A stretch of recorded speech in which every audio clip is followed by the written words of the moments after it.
Stanley worked for a company in a big building where he was employee number 427. Employee number 427's job was simple. He sat at his desk in room 427 and he pushed buttons on a keyboard. Orders came to him through a monitor on his desk, telling him what buttons to push, how long to push them, and in what order. This is what employee 427 did every day of every month of every year. And although others might have considered it soul-ripping, Stanley relished every moment that the orders came in, as though he had been made exactly for this job. And Stanley was happy. And then one day, something very peculiar happened. Something that would forever change Stanley. Something he would never quite forget. He had been at his desk for nearly an hour when he realized that not one single order had arrived on the monitor for him to follow. No one had showed up to give him instructions, call a meeting, or even say hi. Never in all his years at the company had this happened, this complete isolation.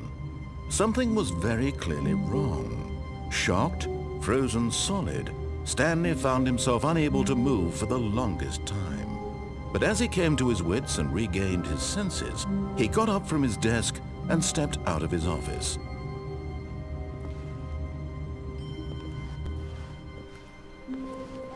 All of his co-workers were gone. What could it mean? Stanley decided to go to the meeting room. Perhaps he had simply missed a memo.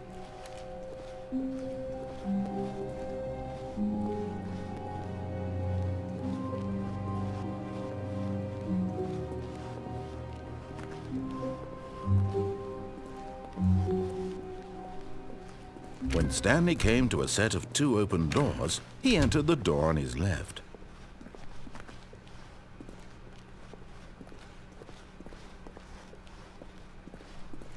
Yet there was not a single person here either. Feeling a wave of disbelief, Stanley decided to go up to his boss's office, hoping he might find an answer there.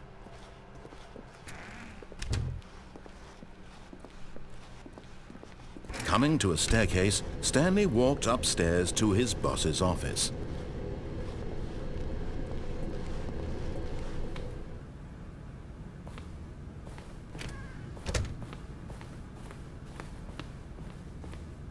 Stepping into his manager's office, Stanley was once again stunned to discover not an indication of any human life.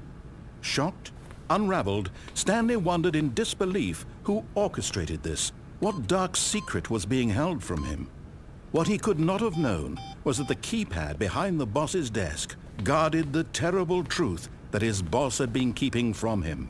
And so the boss had assigned it an extra secret PIN number, 2845. But of course, Stanley couldn't possibly have known this. Yet incredibly, by simply pushing random buttons on the keypad, Stanley happened to input the correct code by sheer luck. Amazing. He stepped into the newly opened passageway.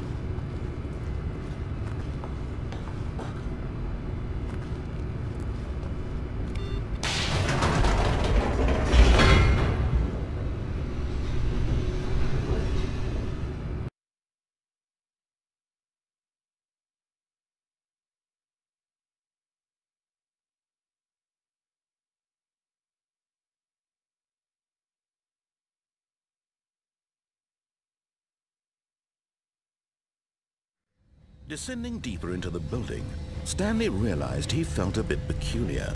It was a stirring of emotion in his chest, as though he felt more free to think for himself, to question the nature of his job.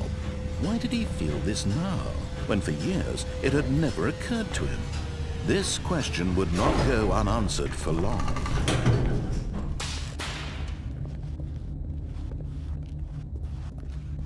Stanley walked straight ahead through the large door that read Mind Control Facility.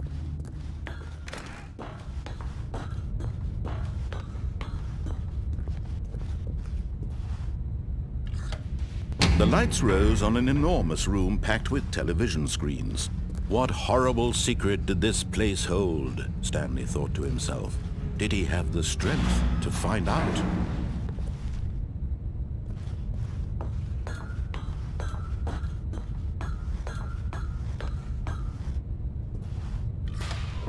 Now the monitors jumped to life, their true nature revealed. Each bore the number of an employee in the building, Stanley's co-workers. The lives of so many individuals reduced to images on a screen, and Stanley, one of them, eternally monitored in this place where freedom meant nothing.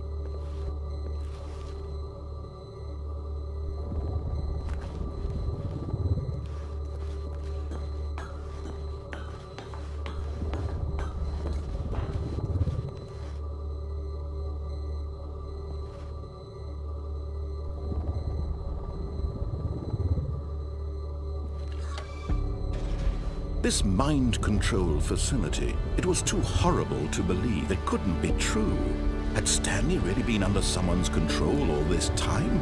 Was this the only reason he was happy with his boring job? That his emotions had been manipulated to accept it blindly?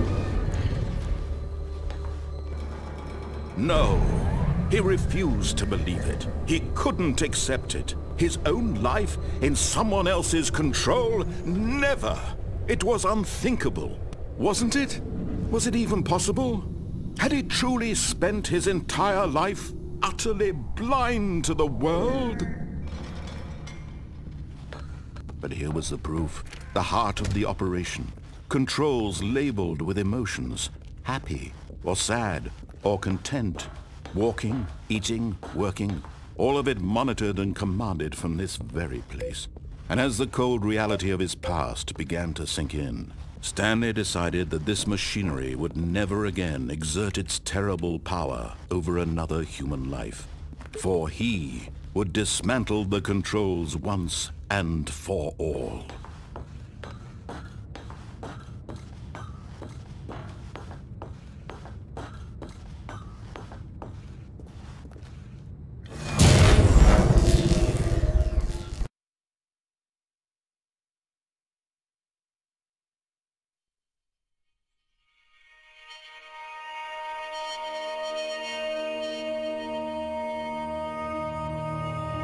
Blackness, and a rising chill of uncertainty. Was it over?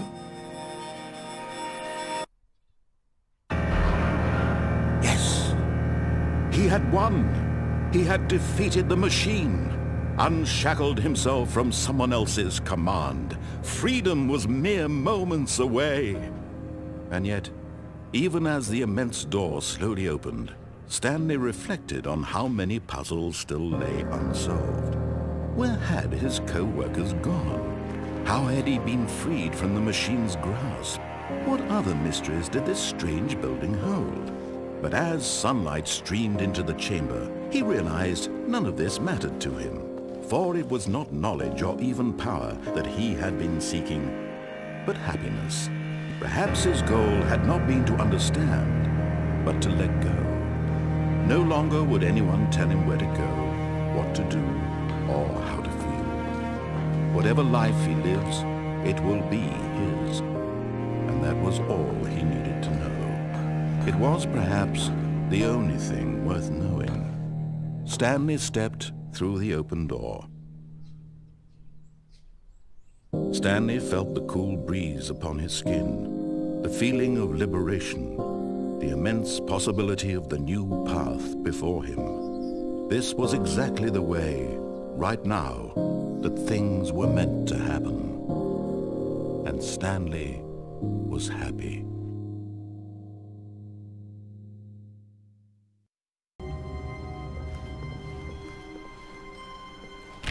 All of his co-workers were gone. What could it mean? Stanley decided to go to the meeting room. Perhaps he had simply missed a memo.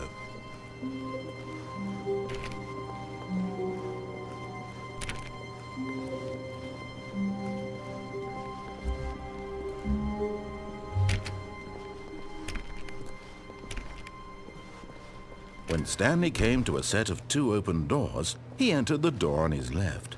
This was not the correct way to the meeting room, and Stanley knew it perfectly well. Perhaps he wanted to stop by the employee lounge first, just to admire it. Wow, yes, this room.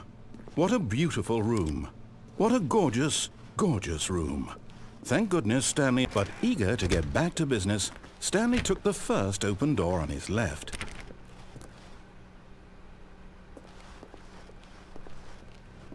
Stanley was so bad at following directions, it's incredible he wasn't fired years ago.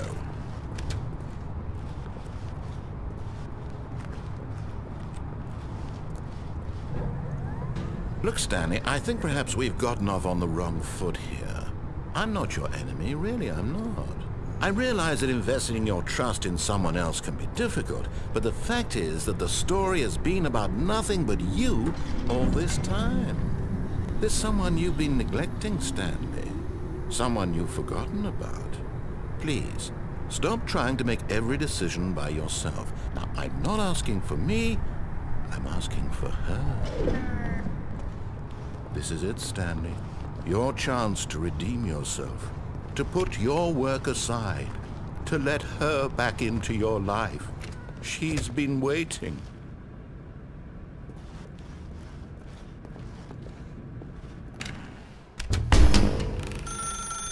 That's her, Stanley. You need to be the one to do this, to reach out to her. If you can truly place your faith in another, then pick up the phone. As Stanley picked up the phone, a white light engulfed him, filling him not just with radiance, but with hope. Hope for a life reunited one... Wait. Oh, goodness. Stanley, did you just unplug the phone? No, that wasn't supposed to be a choice. How did you do that? You actually chose incorrectly? I didn't even know that was possible. Let me double check. No, it's definitely here, clear as day. Stanley picks up the phone. He's taken to his apartment where he finds his wife, and the two pledge themselves to one another. Music comes in, fade to white, roll credits. Not picking up the phone is actually somehow an incorrect course of action. How is that even possible? None of these decisions were supposed to mean anything. I don't understand. How on earth are you making meaningful choices? What did you... Wait a second. Did I just see... No, that's not possible. I can't believe it. How had I not noticed it sooner? You're not Stanley. You're a real person. I can't believe I was so mistaken. This is why you've been able to make correct and incorrect choices. And to think I've been letting you run around in this game for so long. If you'd made any more wrong choices, you might have negated it entirely. It's as though you completely ignored even the most basic safety protocol for real-world decision-making. Or did you not grasp the severity of the situation? Well, I won't have that kind of risk on my watch. I'm going to stop the game for a moment so we can educate you properly on safe decision-making in the real world. Please observe this helpful instructional video. Choice. It's the best part of being a real person. But if used incorrectly, can also be the most dangerous. For example, in this scenario, a hypothetical real person named Stephen has a choice. He could spend years helping improve the quality of life for citizens of impoverished third world nations. Or he could systematically set fire to every orphan living in a 30-kilometer radius of his house. Which choice would you make? Remember that unlike here, the real world makes sense, and at no time should you make a choice that does not conform to rational logic. If you find yourself speaking with a person who does not make sense, in all likelihood, that person is not real. Allow the person to finish their thought, then provide an excuse why you cannot continue talking. Turn to a partner and practice saying, "My goodness, is it 4:30? I'm supposed to be having a back, sack, and crack."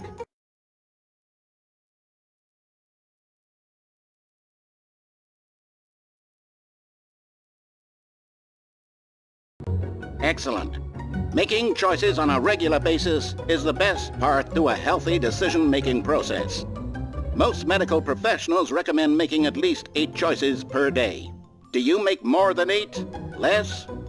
And finally, if you begin to wonder if your choices are actually meaningful and whether you'll ever make a significant contribution to the world, just remember that in the vast infiniteness of space, your thoughts and problems are materially insignificant, and the feeling should subside. At this time, your instructor will guide you in an exercise to test and reinforce the material covered in this video. Ah, welcome back. You may have noticed that this room has begun to deteriorate as a result of narrative contradiction. But not to worry. Now that you're properly informed on good decision-making, we're going to revisit a choice you made just a few minutes ago and see what the correct thing to do would have been. This way, please.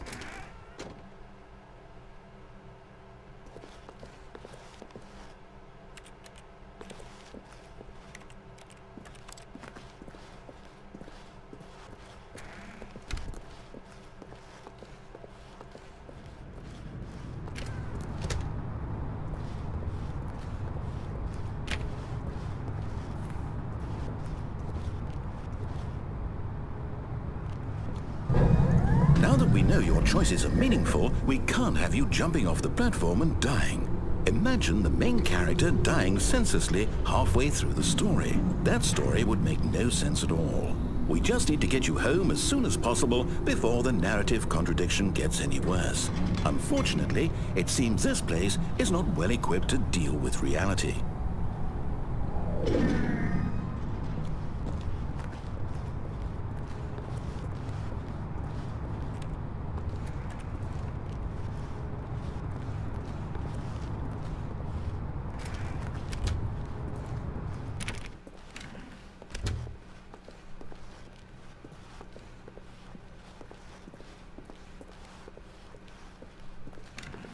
Almost there. You'll take the door on the left, back to the correct ending, the story will have resolution once again, and you'll be home free in the real world.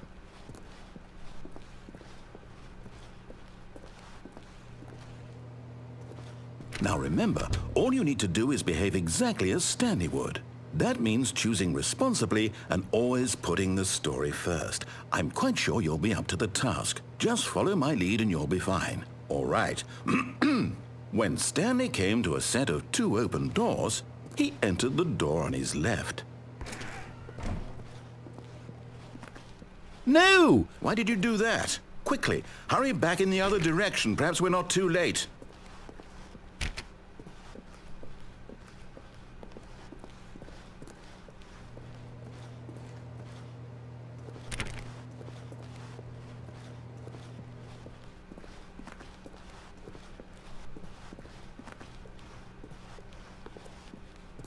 Oh, it's ruined.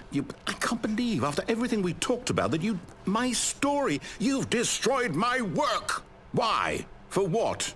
What did you get out of that? What did you think was so special about seeing the game undone, left here like so much garbage? It's worthless now. And what am I supposed to do? Even if there were a way to continue, would it be worth it? To know that my story is now incorrect? How can I go back to that? I can't erase that knowledge. I'll have to live with it forever, reliving its impossibility forever. I couldn't live that way. Is it better to shut the game down entirely? To willingly destroy all of my work? I don't know. What's the answer? What do I do? What do I do? What do I... No, I have to. I have to shut the game down. I have to. I have to.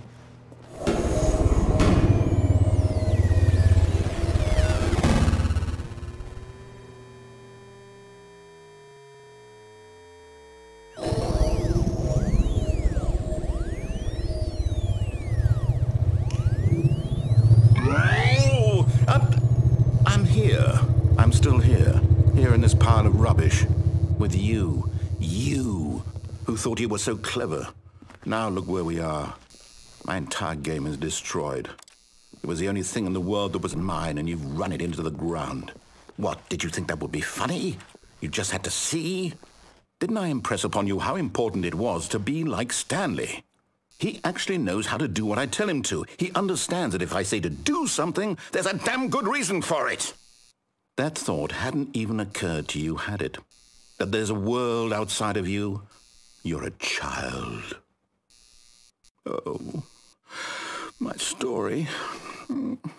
If you'd just gone through the door on the left, you would have seen it. There was a whole underground facility. You would have destroyed it and been victorious. It would have been so perfect. I worked so hard on it. I tried so hard.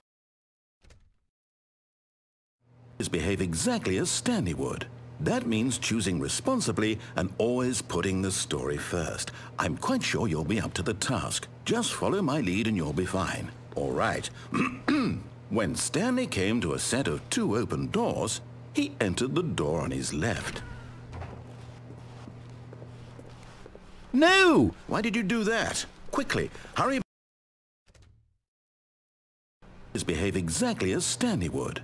That means choosing responsibly and always putting the story first. I'm quite sure you'll be up to the task. Just follow my lead and you'll be fine. All right. When Stanley came to a set of 2 open doors, he entered the door on his left. No! Why did you do that? Quickly, hurry. Behave exactly as Stanley would. That means choosing responsibly and always putting the story first. I'm quite sure you'll be up to the task. Just follow my lead and you'll be fine. All right. When Stanley came to a set of 2 open doors, he entered the door on his left.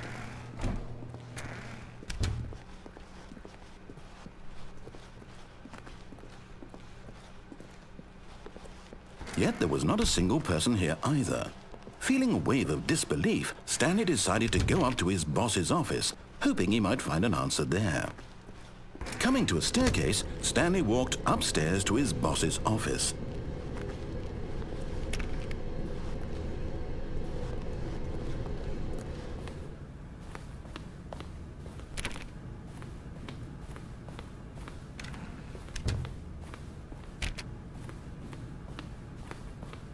Stepping inside his manager's office, Stanley was once again stunned to discover not an indication of any human life.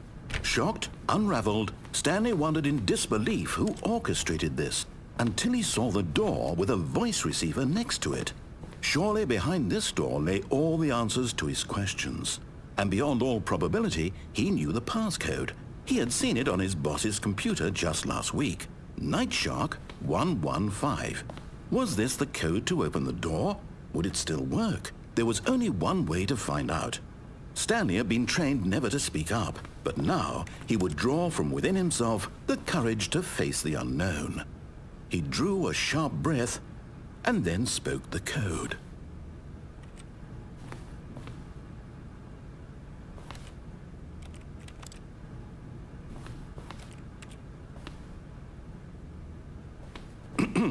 Stanley spoke the code. Nightshark 115. He spoke it into the receiver, right there on the wall.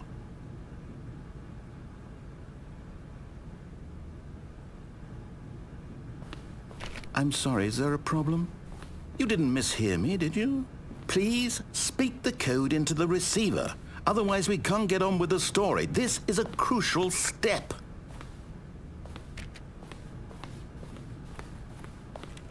Okay, fine, you're not going to do it, but you know what?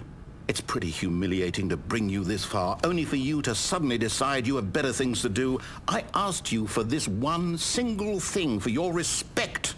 The kind of respect Stanley shows for his choices. He knows what it means to take a story seriously. If you didn't want to see what I had to show you, then why did you come here? You had a choice, you know. You could have gone through the door on the right. You could have done whatever the hell you wanted over there. Why did you come this way? Speak. Say something to me. Explain yourself, you coward. When Stanley came to a set of 2 open doors, he entered the door on his left. Stanley? Hello? Are you... Is everything okay? Stanley, please. I need you to make a choice. I need you to walk through the door.